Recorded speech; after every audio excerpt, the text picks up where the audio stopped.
11쪽 언어의 기능 나오죠?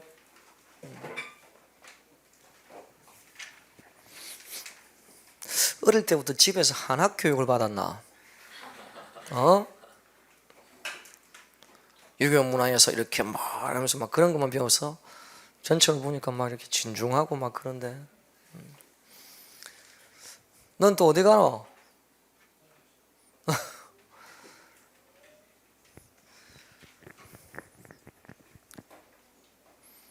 빨리 오시게.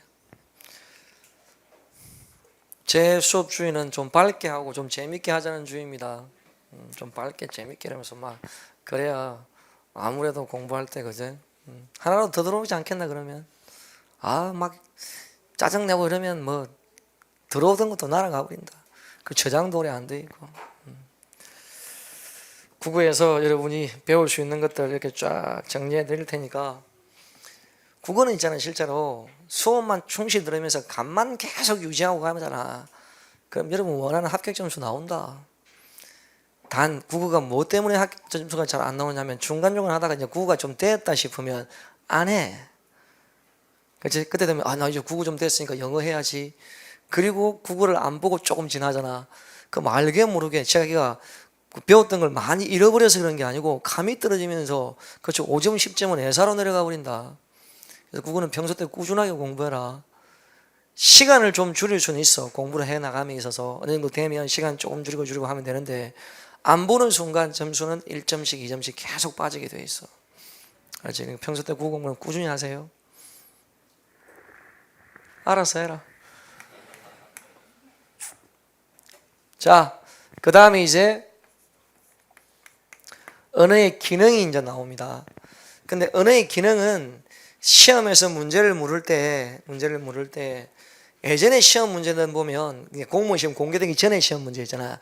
이런 건 언어의 기능 문제가 오류가 너무 많아. 그러니까 무슨 말이냐면 자기들은 문제 낸다고 냈는데 우리 입장에서는 언어의 기능이 너무 다양하게 인식되는 거 있잖아. 이런 게 많다 보니 여러분 혹시 기출 문제 보더라도 언어의 기능 문제 있잖아. 그게 공개되기 전에 문제 있잖아. 이런 건 보지 마세요. 괜히 그런 거 봤다가 왜 이게 언어의 기능이 이건 아니지 너무 많이 나와. 그럼 너무 헷갈려. 그렇지. 별거 아닌데도. 그리고 잘 묻는 것도 아닌데도. 알겠나? 그래서 요즘에 이제 언어의 기능을 묻는 문제가 나오면 오류를 제거하고 낼 수밖에 없어. 그럼 오류 제거하려면 조건을 다 맞춰서 줘야 되는 거야. 그럼 문제가 생각보다 뭐해진다? 쉬워지는 거지 또. 알겠나? 그럼 이제 문제에 접근하는 방법은 언어의 기능 문제에 접근하는 방법은 용어를 일단 알아두는 거야. 그리고 문제 푸는 방법만 인식하면 그 다음부터는 별 문제가 없어. 그 용어를 지금부터 말씀드립니다. 1번 표현의 기능. 화자가 객관의 세계에 대한 자신의 판단이나 감정 태도를 표현하는 기능. 자, 자신의 판단이나 감정 태도 거기만 딱 줄을 쳐주세요. 그리고 언어의 기능 할 때는 용어만 알아두지 밑에 예나 이런 건 보지 마라. 부탁입니다.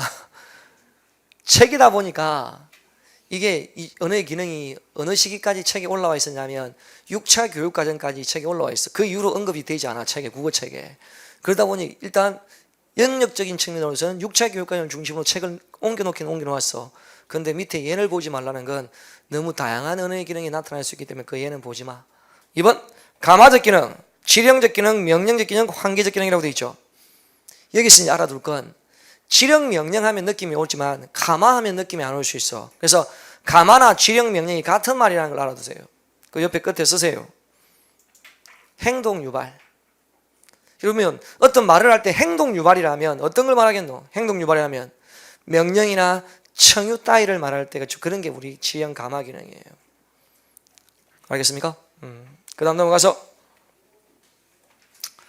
용어만 확인해도 3번 친교적 기능이라고 되어 있죠. 그 친교적 기능 옆에 사교적 기능이라고 되어 있죠. 그게 셋째 줄에 보세요. 끝에 대부분의 인사말. 인사말이 친교적 기능에 속하는구나. 봐. 제가 오늘 제 시간에 와서 여러분 오늘 날씨 참 덥죠? 그치? 정보 전달하기 위한 거야? 아니지. 뭐 한 거야? 인사하기 위한 거지. 그런 게 무슨 기능? 친교적 기능이야. 근데 봐. 상황적인 맥락을 가지고 날씨 참 덥죠 했을 때 친교적 기능이라고 말할 수 있지. 그거 아니면 그게 무슨 기능인지 모를 수 있잖아. 날씨 참 덥죠가 친교적 기능일 수도 있고, 날씨 좀 덥다 그러면 그게 정보 전달의 기능일 수도 있고, 너무 다양한데. 그 다음 4번 표출적 기능. 그럼 표출적 기능은 첫 번째 문장 끝에 그게 본능적으로 사용한다.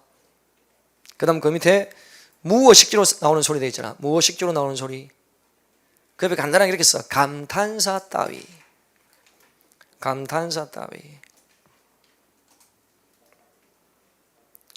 됐나요? 그 다음 5번 지식과 정보의 보존 기능. 이거는 굵은 글만 딱 줄쳐도 지식과 정보를 보존한다는 말은 무슨 말인지 알아듣죠? 그럼 여러분 질문, 왜 언어로서 지식과 정보를 보존할까? 여러분 책에 왜 이렇게 쭉 지식 정보를 보존해 놨어? 뭐 해주기 위해서? 전달해 주기 위해서. 그래서 지식과 정보의 보존 기능은 8번의 정보 진달의 기능하고 바로 연결된다. 지식과 정보의 보존 기능은 8번에 있는 정보 전달의 기능하고 연결됩니다.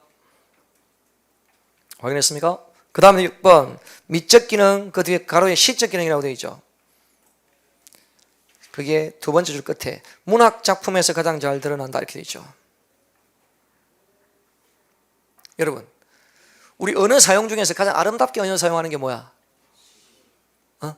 문학이지, 문학. 근데 문학 중에서도 가장 아름다운 언어는 시. 그래서 미적 기능을 시적 기능이라고 하는 거야. 됐나? 그럼 7번 관어적 기능. 언어 자체에 관계되는 기능으로 이 기능을 통해 새로운 말을 배우면서 지식을 정진시키고 체계할 수 있다. 새로운 말을 배우면서 지식을 정진시키고 체계할 수 있다. 가로에 사전에 쓰이는 언어라고 되어 있죠. 쉽게 생각하면 이런 거다.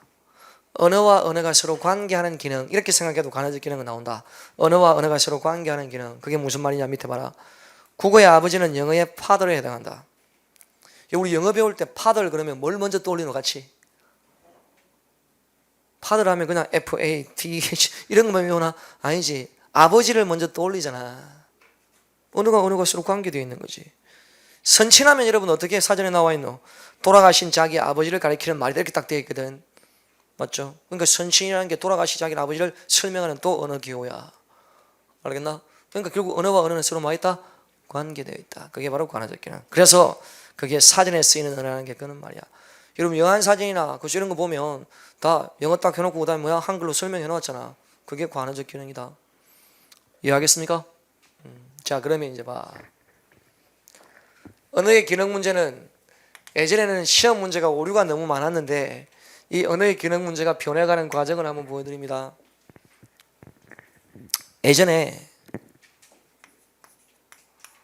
오늘 날씨가 참 좋아요 라고 하는 기능을 이렇게 언어의 기능을 이렇게 딱 물었다.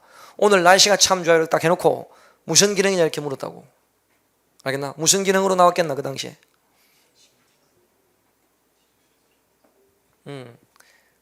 예전에는 이게 친교적 기능 이렇게 나왔었어. 왜 그랬냐면 그 당시 국어책에 이런 게 실려 있었거든. 날씨가 참 좋아야 하면 친교적 기능이고 뭐라 하면 무슨 기능이라 딱 실려 있었어. 그러니까 다른 거 다 그냥 제외두고 그냥 책에 있는 걸 네가 아느냐 모르냐 그렇게 바로 물었다고. 알겠나? 그럼 그때는 친교의 기능으로 답을 했었어야 돼 예전에는. 근데 지금은 오늘 날씨가 참 좋아하면 친교적 기능이라고 확실하게 말할 수 있나 없나? 없지. 애매하지. 친교적 기능만 될까? 정보 전달의 기능은 안 될까? 애매하지 않나? 기상 캐스트가 나와서 오늘 날씨는 참 좋습니다라고 저 사람들한테 이야기 줬다. 그럼 뭐야? 정보 전달 기능 될 수 있지. 상황에 따라서는 지령 감화 기능이 안 될까? 그것도 모르지 뭐. 지령 감화 기능이 될 수도 있잖아. 안 그래요? 아니 날씨 좋으니까 놀러 가자. 날씨 좋으니까 좀 데이트도 하자 이런 말이 될 수도 있잖아. 맞지? 그러니까 너무 다양한 기능이 나오지. 그래서 옛날에 언어의 기능이 시험에 문제에 나와 있을 때 저런 식으로 딱 나오고 어떤 조건도 없으면 그럼 무조건 오류 문제야 지금은. 생각보다 옛날에 이런 문제가 많았다. 그런 거 보면서 끙끙대고 있지 말라고. 이건 잘못된 문제라고 빨리 넘어가 버려야 돼 시험 준비할 때는. 알았죠? 그리고 그 다음에 이 문장이 아무리 생각해도 내는 사람 입장에서 좀 이상한 거야. 그래서 그 다음에 조건을 주기 시작했지. 아내가 남편에게 말한 간접적 표현이다. 이런 식으로 조건을 주기 시작했어요. 이게 이제 중간 단계야. 이런 문제가 나왔을 때 흐름이라고. 그럼 이거는 무슨 기능일까? 아내가 남편에게 간접적인 표현으로 여보 오늘 날씨 참 좋아요. 무슨 기능? 이건 문제 의도가 치령 감화 기능으로 이렇게 나온 거야. 그런데 여기서도 잘 봐. 아내가 남편에게 말하는 간접적인 표현이라는 조건만 있으니까 치령 감화 기능을 명확하게 말할 수 있나 없나? 애매하지 않나? 이거 친교적 기능 하면 안 돼? 아니 남편이 늦게 들어와서 각방을 항상 써. 알겠나? 아니 남편이 일이 많아가지고 그쵸? 오면 또 깨니까 아내하고 아이들은 안방에 자고 남편은 그쵸? 바깥방에 각방을 쓰는데 아침에 만났어. 여보 오늘 날씨 참 좋아요. 아내가 남편한테 말했다. 그럼 그건 친교적 기능 아니냐? 아니 직접적이라면 정보 전달이겠는데 그게 아니니까 간접적이니까 그렇죠? 친교적 기능 될 수 있나 없나? 있지. 조건도 어정쩡하게 제시되니까 또 애매해지더라고. 그럼 잘 봐라. 이제는 이런 문제가 나왔을 때 애매함이 없으려면 이것도 다 애매한 거니까 실제로는 뭘 해줘야겠나? 문장을 내줘야겠지. 상황을 줘야 될 거 아니야. 그럼 지금 나오면 이렇게 나오겠지 뭐. 상황을 주겠지. 앞뒤에. 그리고 중간에 날씨가 참 좋아요 이렇게 해놓고 앞뒤 상황을 딱 주는 거야. 지난 주말에 애들하고 놀이공원에 놀러 가기로 했다. 근데 비가 너무 많이 와서 못 갔다. 그래서 이제 이번 주말에 놀러 가기로 했어. 근데 남편이 어제 저녁에 술을 많이 마시고 늦게 들어왔어. 자고 있는 거야. 아내가 깨우면서 여보 오늘 날씨가 참 좋아요. 애들이 기다리고 있어요. 이렇게 딱 해줬다. 그럼 확실하게 무슨 기능으로 이제 딱 나오나? 치령 감화 기능으로 확실히 나오지. 근데 조건을 다 줘버리면 문제가 너무 뭐예요? 쉽죠. 조건을 안 주면 문제가 다 오류고 이래저래 시험에 잘 안 나오더란 말이지. 근데 만약에 우리가 나온다는 가정을 가지고 하면 결국은 금방 제가 했잖아. 왜 용어를 먼저 받는지 아시겠어요? 그 용어 떠올리면서 이 상황이 뭔지 대입만 시키면 되는 거야. 그래서 표현의 기능, 지령 감화 기능, 친교 기능 이런 것들 같이 본 거란 말이에요. 알았습니까? 그러니까 최근에는 그 상황적인 맥락을 주고 문제를 물었던 경우는 있어. 자 봐. 철수가 아침에 가다가 동네 아저씨를 만났어. 그래서 철수가 아저씨한테 인사를 해요. 아저씨 아침 드셨습니까? 인사했어. 그러니까 아저씨가 그래 학교 가니? 이라고 둘이 헤어졌어. 무슨 기능일까? 친교적 기능이지. 철수는 아침 드셨어요? 하고 그쵸 했는데 아저씨가 아무 생각도 아무렇지 않게 그냥 철수 학교 가니 하고 그냥 헤어져서 서로 간에 더 이상 캐묻지도 않고 인사한 것밖에 더 있냐 이 말이야. 그러면 그런 상황적인 맥락이 친교적 기능밖에 안 되지. 철수가 옆에 붙어가지고 아저씨 학교 그쵸 아침 드셨어요? 근데 아저씨가 학교 가니 하니까 아니 학교 그쵸 아침 드셨냐고 좀 알고 싶어요. 계속 그런 거 아니잖아. 알겠나? 그리고 아저씨도 너 학교 가니? 오늘 학교 안 가는 거 아니야? 저 따라가 볼 거야. 이런 게 아니잖아. 알겠나? 그러니까 상황적인 맥락에 따라서 탁 바뀌는 거야. 무슨 말인지 알겠습니까? 자 봐. 그럼 보세요. 날씨가 참 사납군요. 예전 보면 이런 문제가 있었거든. 폭풍우가 치는 창밖을 보며 예전에 실제로 이런 문제 있었다. 조금 줬단 말이야. 무슨 기능 같아?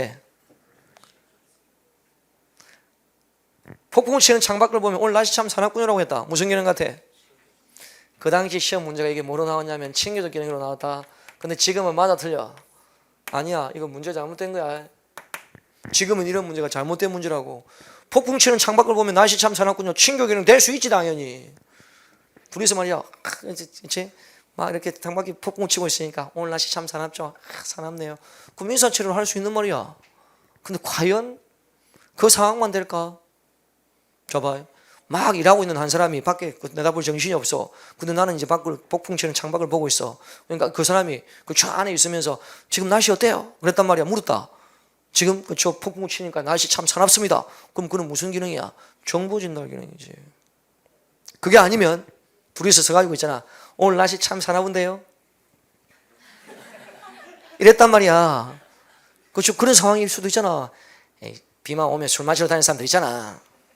그렇다 그럼 무슨 기능이야? 질염 감화 기능이지. 나중에 우리 마치고 술 한잔 할까요? 이런 말이잖아. 상황이 다른데 뭐. 이런 문제는 이상 나오면 이의 제기를 받거나, 알겠습니까? 아니면 그걸 아는 사람은 내지를 못하거나. 이해하시겠죠? 그래서 제가 금방 이렇게 용어만 쭉 보고 온 거야. 용어만 봐도 충분히 풀 수 있는 문제 맞죠? 그럼 됐어요. 오늘 4번 언어의 분류. 언어의 형태론적 분류에서 거기 보면 국어는 일단 첨가에 속한다. 용어만 간단히 체크를 해. 그럼 2번 언어의 계통론적 분류에서 국어는 알타의 어족에 속합니다. 체크하고. 3번 문자의 분류에서 국어는 표현 문자에 속하죠. 이런 거는 언뜻 다 들어봤던 문제 용어 맞지? 이 중에 이제 뒤에 설명할 걸 간단하게 설명할 게 있으니까 그때 가서 보면 되고. 한 장 넘기세요. 실력 따지기 문제 나와 있죠. 자, 이제 언어의 특성이나 기능 이런 것들은 예전에는 좀 나오다가 최근엔 잘 안 나와요. 그래서 이제 예전에 나왔던 문제를 좀 끌어온 건데, 자, 한번 볼까요, 여러분부터. 다음 사실들에서 공통적으로 찾아낼 수 있는 언어의 성질은 사람을 영어로는 man, 중국어로는 ren, 독일어로는 man이라고 한다. 나라마다 언어가 다르죠. 이쯤 되면 뭔가 특징이 나오지 않나? 자의성. 그 밑에도 뭐 그런지 보자. 인정이 개화하기 이전에는 뇌물이었다는 뜻이었다. 여러분, 예전에는 인정이 뇌물, 지금은 무슨 뜻? 사람 사이의 정, 뜻이 바뀌었지. 역시 자율성이죠 뭐. 먹는 배 타는 배 사람의 배를 모르 배라고 한다. 자율성 맞죠? 답은 그럼 몇 번? 3번. 뜻과 소리의 관계는 필연적이 아니다. 2번 내려갑니다. 멍멍은 의성으로 의미와 음성의 관계가 매우 밀접하다. 그런데 한국인들이 보편적으로 인식하는 개짖는 소리 멍멍은 일본인에게 왕왕으로 인식된다. 의성 의태가 좀 긴밀해 보이지만 나라마다 다르다. 앞에서 이런 비슷한 거 본 적 있죠? 사오정은 45세 정년이라는 말은 개인이 만든 말로 추정할 수 있으나 현재 우리 사회 전반에 널리 퍼져 쓰고 있다. 근데 이거는 이렇게 바꿔 생각해도 된다. 사오정하면 45세 정년, 누군가가 임의적으로 만든 거잖아. 근데 과연 사오정이 45세 정년이란 말만 할까? 여러분, 사오정하면 어떤 뜻으로 쓰이기도 해? 누군가가 임의적으로 만들다 보니까 사오정하면 말귀를 좀 잘 못 알아듣는 사람도 사오정이라는 말 쓰잖아.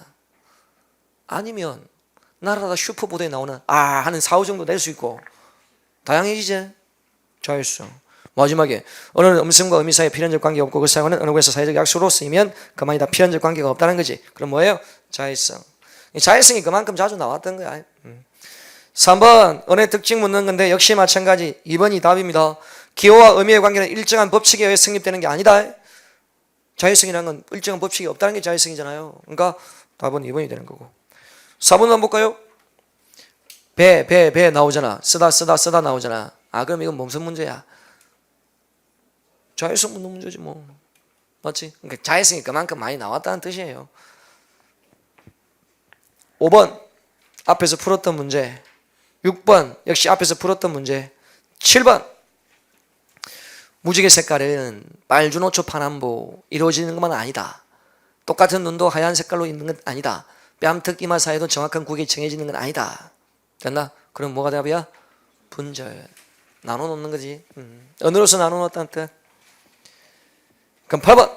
다음 보기에 그런 언어의 어떠한 특성을 드러내는 글인가? 우리가 사용하는 명사 하나를 예로 들어보자. 가령 꽃이 매우 쉬운 단어로 할지라도 이는 상당한 수준의 추상화 과정을 거쳐야 형성된 개념이다. 여기는 그냥 지문 자체에서 문제 답이 나와 있잖아. 뭐가 답이에요? 추상성. 답은 4번이죠. 주모. 답을 딱 지문에서 알려줬는데 여러분 지문이 좀 길거나 지문을 일단 나와 있으면 그 지문을 잘 봐라. 지문 속에 그 힌트가 있다 없다? 있다. 예로 힌트가 있든지 용어로 힌트가 있든지. 그럼 이런 사람들이 있다고. 분명히 추상화 과정이라고 했으니까 처음에는 추상성 답을 살짝 해. 체크를 해도 그러고 나서 또 이런 생각한다.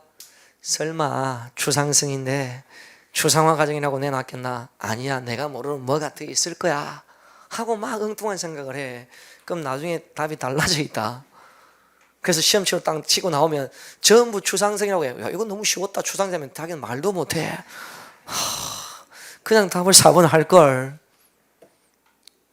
멀리 벗어나는 건 아니다. 그 다음 9번. 다음 시조는 언어의 시적 기능이 극대화되어 있다. 이와 더불어 언어의 어떤 기능이 주로 사용되는가? 여러분 분명히 시조니까 시적 기능 나오겠지. 그 다음 언어의 기능을 찾으래. 한 잔 먹새그려 또 한 잔 먹새그려 곡끝껏 산 놓고 무진무진 먹새그려 술 먹자는 내용이야. 그럼 술 먹자는 거니까 무슨 기능 같아? 지령 감화 기능이 되지. 근데 이 문제 있잖아. 언어의 기능은 생각하면 생각할수록 계속 달라질 수 있다. 이 언어의 지령적 기능 외에도 어떤 기능을 또 생각해 볼 수 있는, 물론 시적 기능은 기본이고, 여러분 친교적 기능이라고 생각해도 이 지문만으로는 명확하게 답을 틀리다라고 말을 할 수 없지 않겠나? 아니 말아요. 술 한 잔 먹자, 술 한 잔 먹자라고 했는데 이게 시가 아니고 언어의 시적 기능을 일단 떼놓고 하는 거니까, 맞죠? 친한 사람한테 그러겠지. 아니면 그럴 수 있잖아. 오늘 한잔 하자는 게 친교적 기능이고 좀 친하게 지내보려고 그럴 수도 있잖아. 이게 친교적 기능이 아니라고 어느 누가 말을 하겠어. 그래서 예전 문제 이런 것들이 오류가 많은 편이었다. 문제의 의도는 지령적 기능이었지만 친교적 기능이 아니라고 말을 할 수는 없다. 근데 10번 문제는 한번 봐라. 다음 글의 내용과 가장 관계 있는 깊은 언어의 기능은 순위와 바둑이라고 말하는 경우와 바둑이와 순위라고 말하는 경우 어느 것이 우리 귀에 부드럽게 들리는가? 부드럽게 들리느냐? 보통 우리는 음절수가 적은 단어부터 말하는 것이 자연스러움을 느끼게 될 것이다. 이와 같이 말은 그 말 자체 속에 보다 듣기 좋은 표현, 부드럽다. 그럼 이 용어가 딱 나오잖아요. 이거는 무슨 기능 같아? 미적 기능. 그러니까 미학적 기능. 답은 5번이 돼야지. 이거는 서술형 되어 있는 그 위에 문장에서 그냥 용어가 딱 대입되는 용어가 나와 있는 거고, 9번은 그냥 뭐로 되어 있노? 작품으로만 나와 있으니까 논란이 생길 수 있는 거지. 알겠나요? 그러니까 봐. 이제 공무원 시험이 공개되고 나서 문제를 내는 사람 입장에 좀 빡빡해졌겠지. 자칫 잘못 문제를 내면 논란이 생길 수 있는 것들이 많아지니까, 그럼 내는 사람 입장에서는 논란거리는 다 제거하려고 노력을 하겠지. 그럼 어떤 걸 주로 내겠노? 논란이 있었던 문제는 잘 안 내고 그냥 보편적인 문제를 많이 내는 거야. 알겠습니까? 그래서 일반적인 문제는 예전보다는 좀 더 뭐해졌다? 쉬워진 거야. 아무리 그런데 쉬워졌다고 해도 기본적인 용어를 모르면 접근할 수 없잖아. 그래서 용어 정도는 알아두라는 겁니다. 알겠죠? 알겠. 자, 그렇게 해서 언어의 특성하고 기능 정도를 마무리했습니다.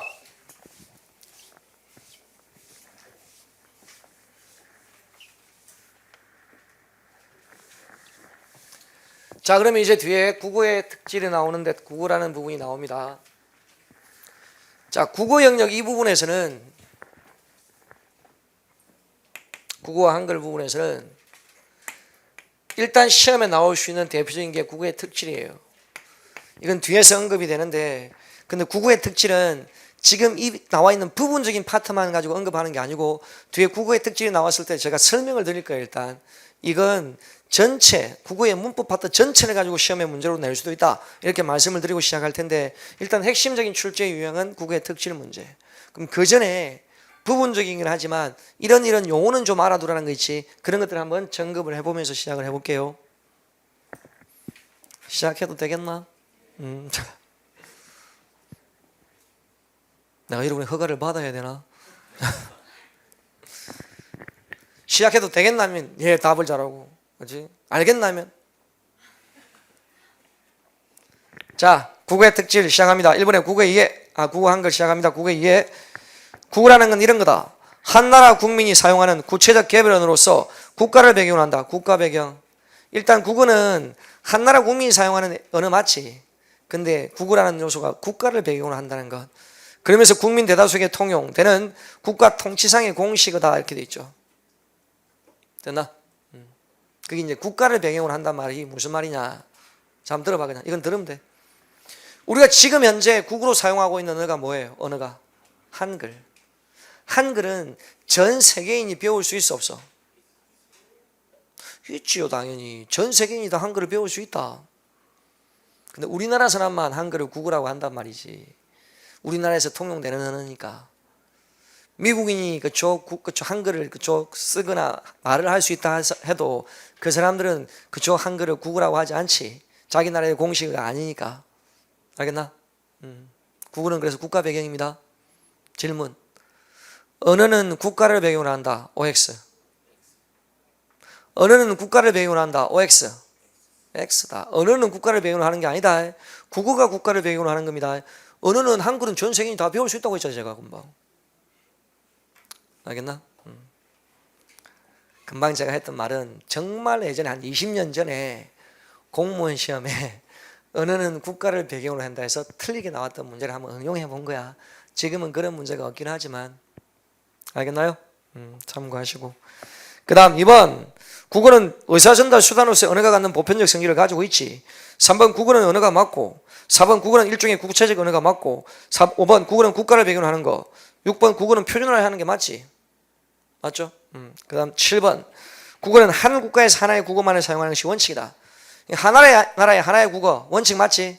근데 2개 이상의 국어를 사용하는 나라도 있나 없나? 있죠. 그래서 2 이상의 국어를 사용하는 경우도 있을 뿐이다. 알지? 그 다음 국어의 갈래. 국어의 분류 보면 형태상은 교차가, 첨가어, 부차어, 계통상은 알타이어, 문자상은 표문자. 여기서 그만 우리 앞에서 국어가 알타이어 쪽에 속하고 표문자다 이런 말 들어봤잖아. 여기서 이제 참고로 교착의 첨가라는 말이 나왔거든. 제일 처음에. 여러분 교착이라는 말이 무슨 말이죠? 교착.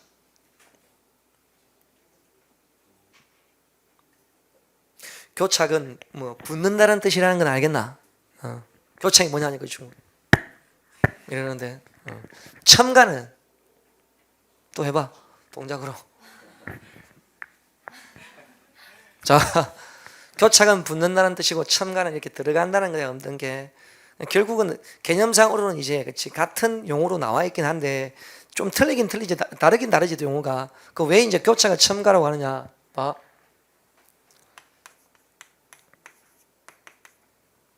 철수, 방, 그치? 게임, 하다 이랬단 말이야. 지금 이건 4개의 단어밖에 없지. 그냥 단어 4개가 나열된 거다. 지금 이걸 문장화 시켜보자. 문장으로 만들어 보자고요. 이걸 문장화 시키면 자 주어를 만들어 보자. 누구를 주어로 만들어서 철수를 뭐 붙이면 돼? 가를 붙이면 되지. 자 방에 이렇게 s를 붙이면 뭐가 돼요? 부사가 되지. 게임 뒤에 목적을 이렇게 붙이면 목적격 조사 붙이면 목적어가 되지. 국어는 이렇게 조사나 조사가 붙어서 또 하나 철수가 방에서 게임을 하다 해서 이걸 현재형으로 만들어 보세요. 현재형 한다가 되지. 그럼 여기 뭐 붙이면 돼? 니은 붙이면 되지. 국어는 이렇게 조사나 의미를 붙여서 문법적 기능을 주로 담당하는 언어야. 자, 조사나 의미가 뭐한다? 붙는다. 붙으니까 뭐야? 교차. 없던 게 들어갔지? 그럼 뭐야? 첨가. 그래서 국어는 교차가 첨가라고 한다 이 말이에요. 알겠습니까? 이해하시겠어요?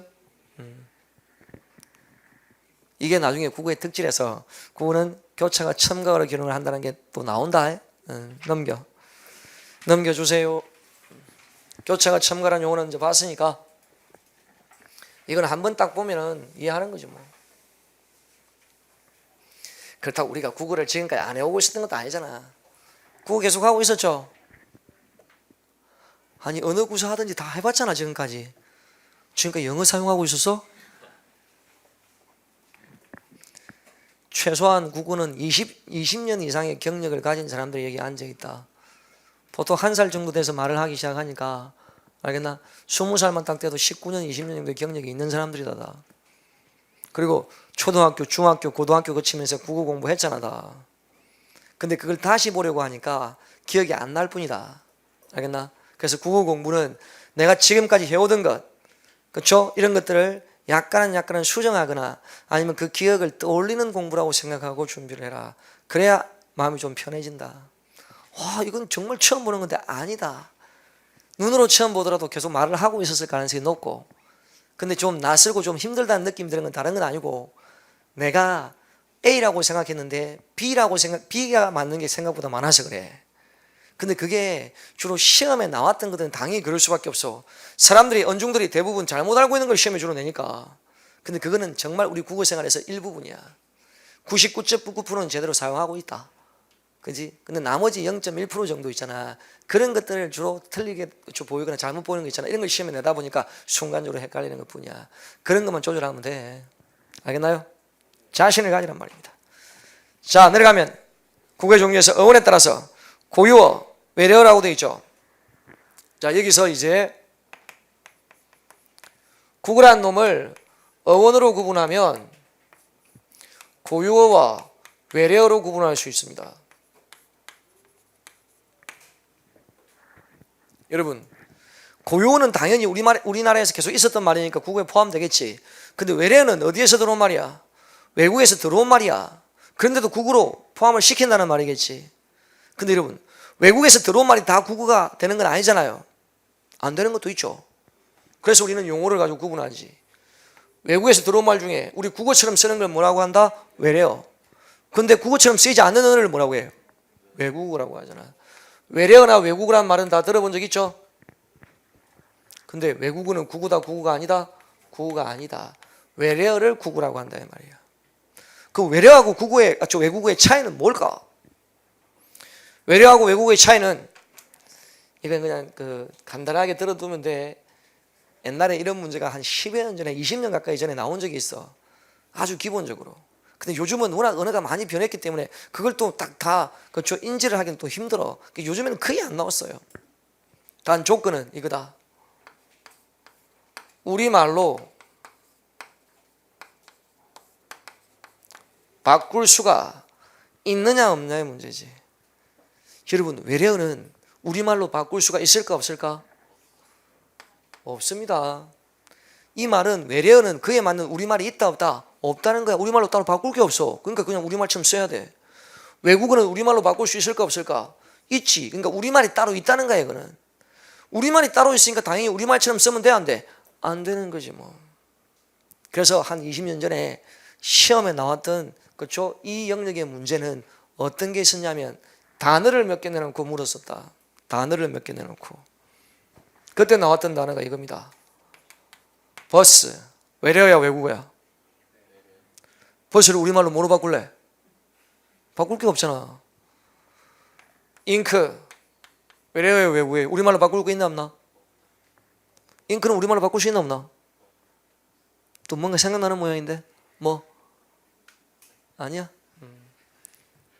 이번에는 무슨 말하는 사람이 없네. 거의 수업할 때 이거 딱 하면 잉크는 우리말로 바꿀 수 있나 없냐 하면 다수는 없다고 하는데 한두 명은 꼭 이런다. 먹물 이러면서 꼭 이야기해요. 먹물하고 잉크는 완전히 다른 거다. 이놈들은 그래서 외래어야. 그 당시에 이런 게 나왔었어요. 이런 게 외래어다 이렇게 묻는 문제하고 그때 나왔던 단어가 와이프예요. 와이프는 우리말로 바꿀 수 있어 없어? 있죠. 뭐로? 그러면 이 아내라는 단어가 있기 때문에 와이프는 우리말이 아니라는 거지. 그럼 이놈은 뭐라? 외국어다 이 말이거든. 이런 정도의 기준이야. 근데 문제는 이런 게 요즘에 안 나오는 이유가 우리말로 바꿀 수 있냐 없냐의 기준이 점점 가면 갈수록 모호해지더란 말이지. 왜? 옛날에는 외래어였는데 이게 우리말로 순화한 단어가 있으면 그걸 외래어로 해야 될지 외국어로 해야 될지 애매한 것도 실제로 존재하다는 거지. 그게 어떤 경우였냐면 이런 경우 있어. 실제로 한때 웰빙이란 말이 상당히 많이 쓰였잖아. 맞죠? 웰빙이란 말은 처음 시작될 때는 외래어 개념이었을 거야. 그랬었겠지 당연히. 근데 이게 국립공원에서 어느 날 우리나라에 외래어가 너무 많이 쓰인다. 순화하자 해가지고 이걸 참사리로 바꿔서 순화를 하기 시작했어.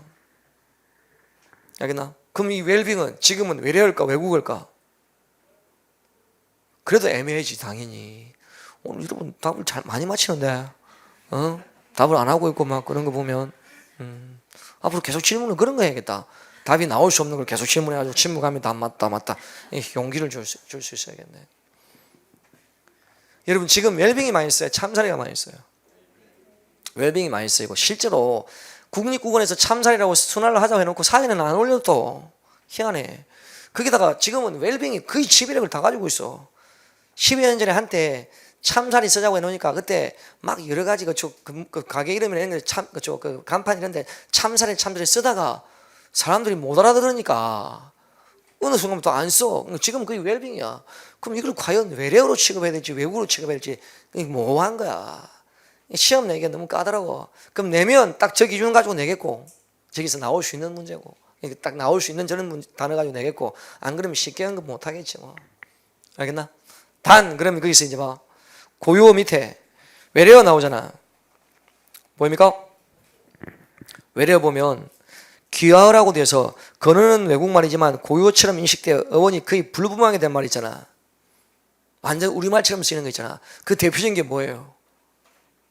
한자 같은 게 이런 경우지 뭐. 분명히 한자는 외국에서 들어온 말이긴 맞아. 근데 이놈들이 그냥 우리말처럼 그냥 굳어져 버린 것들도 있단 말이야. 그래서 거기에 그렇죠. 예를 한번 보세요. 한자에서 온 말, 분, 먹, 마냥, 고약, 김치, 배추, 고추 이런 거 쭉 나오지.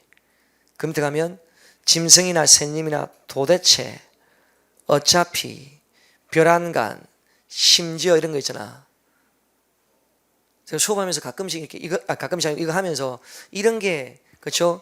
한자지 우리 원래 고유어는 아닙니다. 이렇게 이야기를 한 번씩 하거든. 근데 그게 시험에 잘 안 나왔어. 근데 올해 서울시 시험에서 뭐 하늘이나 이런 그쵸 우리 고유어 한 2개 하고 그다음에 이 3개를 넣어놓고 이거는 고유어다 해서 이게 한자인지를 물어보는 문제가 갑자기 튀어나왔다고 올해 시험에. 그러니까 한 번 정도 읽어두란 말이야. 한 번 정도 읽어보라는 이야기입니다. 알겠습니까? 그러니까 시험이라는 게 그런 거야. 다수는 자주 언급되는 부분이 분명히 나오긴 나와요. 다수가. 근데 부분적으로 이런 것들이 갑자기 돌발적으로 툭툭 튀어나오는 것 때문에 잘 안 나오더라도 제가 앞에 언어의 기능 이런 것도 한 번씩 보는 거야. 공부하는 우리 입장에서는 그런 것도 다 봐둬야 되는 거 맞죠? 뭐. 그 다음 내려가서 몽고에서 온 말 나와있죠? 말, 가라말, 구렁말, 보라매, 송골매, 수라 이런 것들이 다 몽고에서 온 말이야. 3년 전인가 7급 시험에서 이런 문제가 나온 적이 있다. 다음 설명에 대한 걸로 옳은 거 틀린 거 이런 거 물을 때 그때 옳은 거 찾는 문제였거든. 우리 국어에는 몽고에서 온 말도 국어처럼 쓰이고 있다. OX. 그렇게 묻는 문제가 한번 나온 적도 있다고. 근데 이런 건 공부를 안 해도 좀 상식적이지 않냐? 안 그래요? 아니 우리가 몽고 지배를 오랫동안 받았잖아. 뭐 이렇게 끝까지 싸웠다고 하지만 실제로 문화적으로 이렇게 지배를 많이 받았잖아. 그러다 보니까 당연히 우리말에 몽고말이 남아있다는 건 상식이겠지 뭐. 안 그래? 그 다음 내려가서 만주 여진에서 온 말 호미, 수수, 메주, 가이, 두만 이렇게 나와 있고 범어에서 온 말 부처, 절, 중, 달마 전부 다 범어에서 온 말 일본에서 온 말 고구마, 구두 이런 거 나오죠. 서구에서 온 말 담배, 남포, 고무, 빵 이런 거 나오죠. 봐. 빵이 우리 고유어가 아니라는 건 알죠? 아니 처음 들어봤더라도 이렇게 생각하면 된다. 옛날 고전 문학이나 고전 지문에 빵을 해먹었다는 말이 어디 나와? 떡을 해먹었다면 모르겠다. 안 그래? 그리고 한국사 배우다 보면 고구마가 원래 우리나라에 있지 않았다는 거 알지? 일본에서 들어왔다는 거 알죠? 한국사 배우면 그런 거 나오잖아. 그리고 뭐라 해? 옛날 우리 고전 지문에 옛날 사람들 구두 신고 다니는 거 나오던가? 집신이나 남학신 이런 거 신지 뭐 무슨 구두를 신었어. 그러니까 외래어라는 인식은 되어 있지 뭐 이런 거는. 그래서 특히나 이제 한자 같은 경우는 외래어 인식이 거의 잘 안 되어 있다 보니까 나오면 순간적으로 이런 게 우리 고유어인가 싶을 수가 있다고. 그래서 시험에 낸 것 같아. 알겠습니까? 참고하고. 그다음 차용을 하고 밑에 나오는데 외국에서 들어온 말임을 자각할 수 있는 어원식이 남아있는 외래어 이렇게 돼 있잖아. 그래서 대모, 원피스, 렌즈, 펜, 아나운스, 버스, 잉크 이런 거 돼 있잖아. 그러니까 이제 이런 것들은 분명히 외래어긴 외래어인데 이걸 특별하게 우리말로 바꾸기 애매한 거 있잖아. 이게 다 외래어에 포함이 돼. 근데 위에 거는 워낙 우리말처럼 굳어져 버려가지고 사람들이 보면 이게 우리말인지 외래어인지를 구분을 못하는 단어들이란 뜻이었다. 알겠습니까? 그 다음 두 번째 내려가면 사회성에 따라서 자, 사회성에 따라서는 표준어하고 방언이 나옵니다. 거기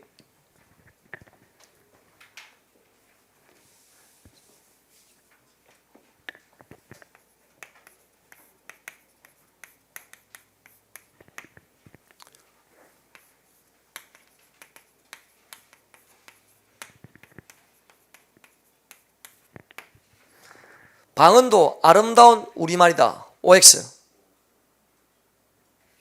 왜 답을 못해? 방언도 국어에 속한다고 되어 있는데 방언도 아름다운 우리말이다. 이거 잘못된 말이 아닙니다. 순화하거나 그럴 필요가 없어요. 알았습니까? 근데 우리 방언하면 뭘 일반적으로 방언이라고 해? 이제 자 여러분 방언을 사용해도 기본적인 의사소통이 될 수 있다. OX. 혹시 방언 사용한다고 아예 의사소통이 안 되거나 그러지는 않을걸? 근데 방언을 사용하면 의사소통에 불편함이 있을 수는 있나 없나? 있기는 있지. 알겠나? 각 지역 방언을 쓰면 그 지역에만 특이하게 쓰이는 방언을 막 쓰잖아. 그럼 의사소통에 불편함이 있지. 당연히. 특히나 우리나라에서 가장 못 알아듣는 방언이 어느 지역 방언이야? 제주도 방언. 제주도 방언은 외래어 같잖아 실제로. 그러니까 제주도 사람들은 보통 표준어를 비슷하게 사용하는데, 그렇지? 한 번씩 이제 제주도 분들이잖아, 자기 그냥 동네 방언 이렇게 막 써버리면 대부분 사람들이 못 알아듣잖아. 제주도 사람 손 들어봐. 없군요. 자, 어쨌든 그러면 이제 왜 표준어를 설정했을까? 기본적인 의사소통 이런 건 되는데, 의사소통을 좀 더 뭐하게 하기 위해서? 원활하게 하기 위해서. 자, 그럼 말해, 의사소통을 원활하게 하기 위해서 표준어를 설정했다. 그럼 그 표준어라는 것도 결국은 뭐야? 지역으로 따지면 각 지역 방언 중에서 가장 세력이 큰 놈을 표준어로 설정해야 될 거 아니야. 맞죠? 그러니까 쉽게 말하면 표준어가 대표 방언이야. 대표 방언. 여러 방언 중에 대표로 내세운 방언이야. 그럼 세력이 가장 큰 방언은 어느 지역의 방언일까? 그렇지, 수도. 수도는 사람들 인구도 좀 많은 편이고, 또 그 사람들이 아주 왕래를 하잖아. 그러니까 그 언어가 퍼져나갈 가능성이 높잖아. 맞죠? 그래서 서울 중심으로 표준어를 설정하는 거야. 그 표준어 한번 보세요. 기억하고 니은의 표준어의 사정 원칙. 교양 있는 사람들이 두루 쓰는 계층적 조건, 현대 시대적 조건, 서울말 지역적 조건. 그러니까 계층적, 시대적, 지역적 조건에 의해서 이 세 개의 원칙에 의해서 표준어가 사정되었다. 됐나? 근데 이게 서울말이라도 교양 있는 말이어야 된다. 무턱대고 그쵸? 표준어 아닙니다. 서울말이라고 해서 500년 전의 말이 그쵸? 표준어 아닙니다. 현대해야 된다. 제정 이유, 원활한 의사소통, 사상통일, 일체감 고치. 이거는 기본적이겠지 뭐. 그 다음 리얼 봐라. 표준의 기능, 통일의 기능. 표준어는 서로 다른 방언을 쓰는 지역을 한 가지 말을 쓰는 단일 언어 사이로 통일한다. 보세요. 지역마다 언어가 너무 다르면 서로 묶이지 않겠지 잘. 맞습니까? 그러니까 결국 뭐 하는 거다? 통일하는 목적이 있다 이 말이야. 언어 사이를 통일하는 목적. 알겠습니까? 그 다음 독립의 기능. 표준어는 한 나라를 이웃 사람에게 분리하여 독립시킨다. 봐. 일본말 그쵸? 쓰는 사람하고 우리말 쓰는 사람하고 당연히 다르지. 일본이라는 나라니까 일본말 쓰는 거고 우리나라니까 우리말 쓰는 거잖아. 맞습니까? 독립의 기능이 분명히 있다는 거지 뭐. 원조 C, 우월의 기능. 표준어는 정규교육을 통해 얻어지는 교양의 필수품이기 때문에 표준어를 쓸 수 있다는 것은 곧 그러한 우위의 사람과 일치를 성취했다는 자부를 느끼게 해주는 기능을 말한다. 이 옆에다가 특히나 지역분들은 뭐라고 쓰더라? 지랄 이렇게 쓰더라. 알겠나? 지랄? 그냥 쓰라는 건 아니고, 이게 왜 그렇게 제가 농담삼아 지랄이라고 하느냐면, 봐, 이상하지 않나? 표준어를 쓸 수 있다는 것은 우위에 그쵸? 자부심을 느낄 수 있다고 했는데, 그럼 표준어 못 쓰면 열등하나? 정규교육을 못 받았나? 저 학교 안 나오고 여러분 가르치는 거야? 응? 사투리 막 쓰고 있는데 몰랐지? 나 지역 사람인지. 표준어 워낙 거의 완벽하게 구사하지 않아? 아니야? 잘 안 웃다가 그냥 소리 내서 웃네. 그러는 거 아니요. 자, 보세요. 이 우월의 기능이 비판의 대상이 돼요. 그래서 그럼 표준어 못 쓰면 정규 교육도 못 받고 열등하다, 말이 이상하잖아.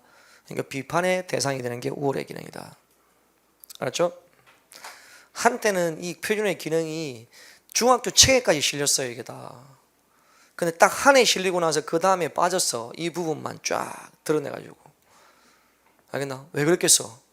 가만히 보고 있었겠나? 지역 사람들이. 안 그래?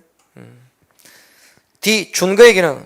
사람들이 공적인 언어 생활을 할 때, 공적인 언어 생활, 고정된 의형과 규범화된 의미를 가지고 기준을 삼게 하는 기능, 기준을 삼게 하는 기능, 공적인 언어 생활의 기준, 이게 준거의 기능이다.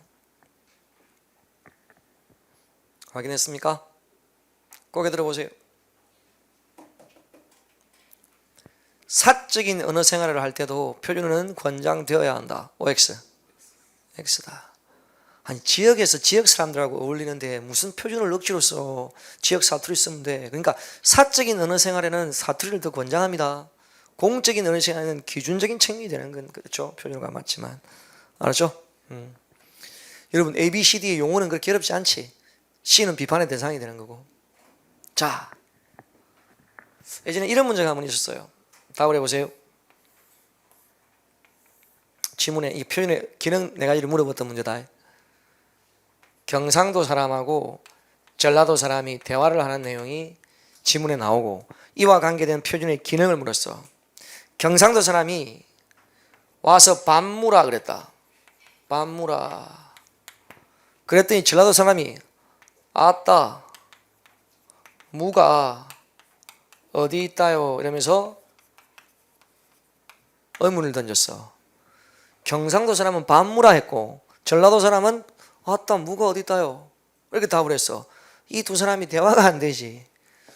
여기에 표준에 무슨 기능이 필요해? 각각 어느 사회가 다르면 안 되잖아. 뭐 해야 돼? 통일의 기능. 이게 답이 통일의 기능이었어. 경상도에서는 무라 그러면 먹으라 이런 뜻인데 그쪽 그걸 못 알아듣으니까 무가 어디 있어? 이렇게 이야기를 하는 거지. 통일의 기능을 말하는 거였다. 시험 문제가. 알겠습니까? 확인. 그 다음 내려가면 방언. 자, 여러분 방언 하면 보통 지역 방언을 말해요? 사회 방언을 말해요? 대부분 방언 하면 지역 방언을 말한다.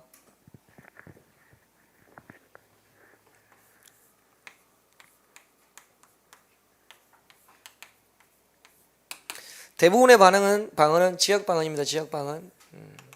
그래서 제가 앞에 방언도 아름다운 우리말이라고 한 거 순화할 필요가 없다고 했지. 근데 문제는 이 사회 방언이 문제야. 사회 방언은 특정 계층이나 특정 집단에서 자기들끼리만 사용하는 방언 있잖아. 특정한 사회나 특정한 집단 계층일 때 자기들끼리만 사용하는 방언을 사회 방언이라고 해. 알겠나? 물론 그 책에는 사회 방언의 종류가 언어, 비어, 속어 정도가 나와 있지만 중학교 수준에서 이 사회 방언을 가르칠 때 지금은 중학교 책에 그게 실려 있는지는 잘 모르겠는데 예전에는 중학교 책에 이 사회 방언의 대표적인 걸 컴퓨터 통신으로 올려놓았던 적이 있다. 그럼 컴퓨터 통신 그런 거 할 때 그 컴퓨터 통신 내에서만 사용되는 방언들 있지. 한때 여러분 컴퓨터 통신 많이 했지. 아니 예전엔 뭐였지? 싸이 월드 이런 거 많이 안 했나? 아 싸이 모르는 세대야?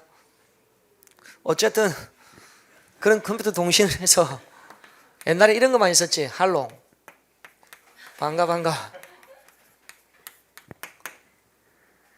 그 옛날에 그 책에 그렇게 실려 있었던 컴퓨터 통신이 왜 실려 있었냐면 컴퓨터 통신은 이렇게 딱 줄여서 쓰는다 보니까 그쪽 경제적인 효율성도 좀 있다 이렇게 말했지만 워낙 좀 그게 많아. 그 안 좋은 점이 많아. 국어 파괴하기도 하고 막 의사소통 이런 문제도 생기고 해서 여러 가지 너무 안 좋은 문을 말해서 쓰지 말라고 많이 했어. 요즘에 이런 건 잘 안 쓰잖아, 그렇지? 옛날 이야기지 이렇게 잘 안 쓰잖아. 뭐 할롱 이런 것도 뭐야? 안녕하세요. 반가 하면 반갑습니다 이렇게 다 바꿔야 된다는 건 알지? 자, 이런 거 말고 또 또래 집단. 그런 것도 이제 사회방언 언어 같은 경우 있지. 또래 집단의 언어 하면 어떤 게 있습니까? 학교 다닐 때 여러분 이런 말 많이 쓰지 않나? 학주, 담탱이 이런 말 많이 써오지 않았나? 학생 주임, 담임 선생님 할 때 많이 쓰는 거 아니야? 그리고 한때 한 중고등학생들 중심으로 완전히 또 열풍이 불었던 거 있잖아. 브렉 이런 거 아직도 쓰나? 질 이런 거는 사회방위 측면이 이제 실제로 순화를 해야 된다. 못 알아듣잖아 잘. 백이 어디서 나오는 건지 알아? 몰라요? 근데 백이 무슨 말이야 백 이게? 아 이것도 무슨 말인지 몰라? 순화하는데 무엇으로 순화하라는 문제는 낼 수가 없어. 정확하게 모르니까.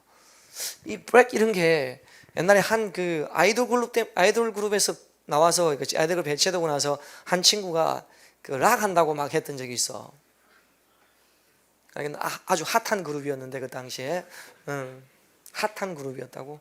그래서 한 친구가 리더가 나와가지고 락 한다고 막 이렇게 해서 락하고 막 이렇게 와 이런 거 하고 있었어. 그때 이제 발표한 앨범 중에 그 노래 중에서 이런 게 있었어. 막 그 노래 중에 영어였는데 브레이크 이런 노래가 있었어. 그러니까 그 브레이크를 갖다가 있잖아. 팩 이렇게 하면서 놀림 조라고 약간 비꼬는 뜻으로 이렇게 많이 쓰였어. 막 거기서 왔다고 하더라고 애들한테 들어보니까 그 당시에. 뭐 절 같은 경우도 뭐 우리 많이 쓰는 거니까 그죠. 절이 좋은 말이야 안 좋은 말이야? 상황에 따라서 다르게 쓰지. 그냥 무조건 안 좋은 말로 쓰나? 아니야? 최근에 내 학생들한테 물어보니까 어떤 애들은 무조건 안 좋은 말이라고 하고 어떤 애들은 뭐 상황에 따라서 그냥 쓰기도 하는데 이렇게 이야기를 하던데, 아니 내가 아직 지금 계속 물어보고 있는 게 다른 게 아니고 좀 오래됐어. 좀 오래됐는데 예전에 한 8년 정도 됐나? 좀 친하게 지내는 애들이 몇 명 있었어. 그 중에 이제 커플이 있었거든. 커플이 지금 결혼해서 둘이서 결혼해가지고 저번에 한번 찾아봤더라고요. 근데 그 중에 이 학생이 그렇지 좀 친하게 지내면서 이제 문자도 보내고 이렇게 좀 둘 다 친했는데 뭐 선생님 뭐 요즘에 그쵸 잘 계시냐 이러면서 문자를 한 번씩 보냈어. 근데 친구들하고 뭐 이번에 오랜만에 만나서 술 한잔 하고 있다 하니까 아 그러세요 흐흐 하고 마지막에 KIN 이렇게 보내더라고. 그래서 내가 이게 무슨 말인지 모르겠는 거야. KIN이. 다시 문자를 보내봤지. 야 내가 진짜 몰라서 그러는데 KIN이 무슨 말이냐니까 크크크 선생님 눕혀보세요 하니까 눕혀보니까 절이 나오더라고요. 그래서 내가 그냥 그 상황적인 맥락으로 재밌게 노세요 이런 정도로 생각하고 그냥 절이라고 생각했어. 근데 얼마 전에 이렇게 물어보니까 애들이 선생님 그 안 좋은 말인데요 하더라고요. 상처를 받았어요.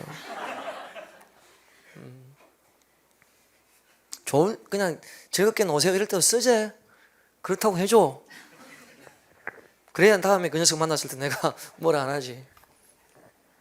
이제 아줌마가 돼서 뭐라 할 수도 없어. 이런 게 바로 사회 방언이다. 알겠습니까? 순화해야 된다. 근데 그 중에 이제 언어하고 비어하고 소어가 나옵니다. 그게 언어 보면 비밀이라고 돼 있죠. 가로에 어떤 특수한 집단에서 자기들의 비밀을 유지하기 위해서 또는 금기를 깨뜨리지 않기 위해서 특별히 사용하는 말, 그걸 언어라고 합니다. 됐나요? 거기 들어보세요. 지금 보는 이 언어가 비밀성을 잃어버리면 유행어나 비속어처럼 바뀔 수도 있다. OX. 비밀어가 비밀성을 잃어버리면 비밀어의 기능이 없고 유행어나 비속어처럼 바뀔 수도 있다 없다? 있다. 알겠나? 그래서 실제로 지금 현재 여러분이 가장 많이 이 언어에 대해서 알고 있는 대표적인 단어 하나가 있어. 원래 범죄 집단에서 자기들끼리 범죄 저지면서 망을 보다가 이 사람들이 뜨면 떴다라고 했다고. 누구를 말하는? 경찰관을 말하는 비속어 있지. 알고 있죠? 뭐예요? 여러분 제가 한 말이 아니고요. 지금 학생 중에서 그런 말이 있었어요. 짭새라고 하니까 그렇지. 보세요. 그게 원래는 언어였어. 비밀이었다고. 근데 그게 너무 대중한테 퍼져버리니까 지금은 비속어로 바뀌어버렸어요. 그걸 금방 그렇죠. 그런 식으로 바뀔 수도 있다는 걸 말씀드렸고, 왕초 이런 거 아마 여러분 못 들어봤을걸? 요즘에 왕초란 말 들어봤나? 원래 왕초는 거지 집단의 자기들끼리 우두머리를 왕초라고 했다고. 근데 이게 여러분 나이 때는 모르지만 일반 사회에 널리 퍼지면서 우두머리로 보편적으로 퍼져버린 단어야. 아마 이 왕초를 입으면 왕초를 잘 하고 보스 이렇게 영어를 그렇죠 써서 주로 말을 많이 할 거야. 알겠나? 그러니까 왕초가 그런 그렇죠 원래는 그렇죠 언어였다. 그다음 나 속어 통속적이고 저속한 말 하고 비어 점잖지 못하고 천한 말. 여러분 통속적이고 저속한 말하고 점잖지 못하고 천한 말을 구분하기 너무 헷갈려. 애매해. 그래서 우리는 속어 비어를 평소 때 구분 안 하고 그냥 합쳐서 뭐라고 해? 비속어라고 하잖아. 그냥 합쳐서 비속어라고 해요. 근데 굳이 따지면 토끼다, 큰집, 동그라미, 돈 이런 공갈 이런 거 많이 있잖아. 주먹. 너는 공부도 안 하고 만날 그쵸 수업 그쵸 1시간만 끝나면 토끼냐? 내가 그랬단 말이야. 토끼다. 자 여러분 토끼다를 들으면 특별하게 기분 나쁜 말은 아니야. 지금 속하고 비어를 우리 나름대로 구분한다. 선생님 사실 저는 어제 그쵸 일이 좀 있어서 야 만날 무슨 일이 있냐 임마 그쵸 이러면서 이 자식 대가리를 확 그러면 기분이 나빠. 분명히 비속하고 저속한 말인데 속어는 들어도 그렇게 기분은 안 나쁘지만 그렇죠 비어는 기분이 약간 나빠. 이 자식 어디서 노려봐 눈가를 확 기분 나빠 왠지. 알겠나? 그렇게 기분 나쁘게 들리는 말이 비어 쪽으로 생각하면 돼. 야 됐다 이 주둥이 좀 닥쳐. 왠지 기분 나쁘잖아. 사람한테 주둥이 닥치라고 하면 그렇죠 그런 게 비어 쪽에 가까워. 알겠습니까? 어디에도 정해지는 건 아니다. 단 이런 비속어는 다 뭐 해야 된다? 순화해야 된다. 자 보자 그러면 주둥이 좀 닥쳐. 순화해야겠지. 입을 좀 닫아주겠니? 알겠나? 근데 이건 어때? 병에 주둥이가 깨졌다. 순화할 필요 있나 없나? 없지. 사람한테 주둥이는 순화 대상이지만 병의 주둥이는 주둥이라고 하는 거야. 알겠나요? 이 자식 대가리를 확 이러면 그건 순화해야 돼. 근데 생선 대가리로, 그렇지? 찌개를 끓였다. 그럼 그 생선 대가리는 순화할 필요 있나 없나? 없지. 원래 여러분 사람 아니면 다 대가리라고 하는 거 알고 있죠? 사람한테는 대가리 하면 어색하지만 사람 아니면 대가리라고 할 수 있지. 들어본 적 있죠? 근데 우리가 워낙 생활 주변에 쓰는 건 대가리라고 하면 약간 좀 어색하니까 그냥 머리라고 써주는 것도 인정하는 거지. 알겠나? 이런 거 있잖아. 소대가리 국밥 하면 좀 이상하잖아, 어감이. 그래서 소머리 국밥으로 쓰는 걸 인정을 해주는 거지. 알겠나? 원래 대가리는 사람 아니면 다른 동물한테는 다 쓸 수 있는 거예요. 알고 있죠? 참고하시고. 그럼 밑에 방언의 필요성 나와 있죠? 이거는 뭐 시험 이런 거 나오거나 그러지는 않습니다만, 방언은 조상으로부터 물려받은 소중한 자산입니다. 방언을 통해 표준어로 표현하기 어려운 어휘나 어민을 보충할 수 있으며 가족, 친지, 고향 사람들을 대할 때 방언을 사용하여 더욱 친밀한 관계를 유지할 수도 있다고 되어 있지. 그래서 공적인 언어 생활에서는 표준어를 사용하는 걸 권장하지만 사적인 언어 생활을 할 때는 방언을 쓰면서 더 친밀감을 유지할 수 있다.